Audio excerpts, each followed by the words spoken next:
Hello everyone, I'm making this video to respond to the queries I've been getting over a tweet I put out in relation to UK qualified teachers and the allowances.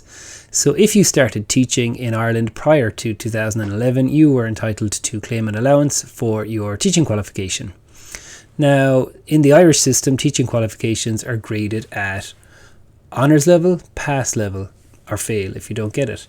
So the allowance is different when you get an honours versus when you get a pass teacher qualification, and it's quite a substantial difference. It's just under 700 versus just over 1300, so almost double.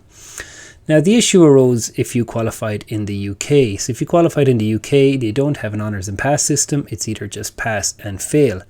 So when you came back to Ireland, you had to pay a fee to the teaching council for them to recognise your qualification, and you had to do a make-up test on the history of Irish education in Maynooth, and then you got registered as a teacher. But you only ever got paid the pass allowance, the rationale being that the degree was pass or fail, so you didn't have an honours. However, a recent EU ruling has changed this, and it's meant that if you've qualified in the UK, you can get an honours allowance, but their department have put substantial hurdle in the way, in that you have to get a letter from the institute that you attended to state that if you had been graded on a percentage basis, so here's a circular, if you had been graded on a percentage basis, you would have got over 55%.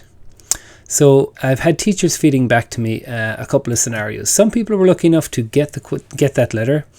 A lot of people, the institutes that understandably said that we didn't grade it on a percentage, so we can't give you that letter. It's just not the way we've graded it.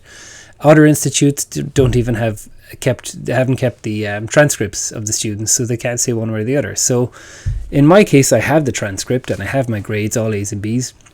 But if I don't get this letter in time to state that that would have been over 55%, or if my institution decides not to provide that letter, I lose out. And it's a substantial amount. You're talking, if you've been teaching 10 years, for every 10 years, it's like €7,000 and 600 odd a year going forward. So I think it's a bit ridiculous that you're asking these UK institutions to, do a bit of what-ifery when you've already had to provide the teaching council a transcript and paid for them to separately recognise your degree. You've had to give them a transcript of your grades and the amount of time you've spent covering all the various subjects, etc. So it's a bit of an anomaly, and some teachers have been successful so far. Maybe let me know how you're getting on, and I'll give out some further updates when I get more information.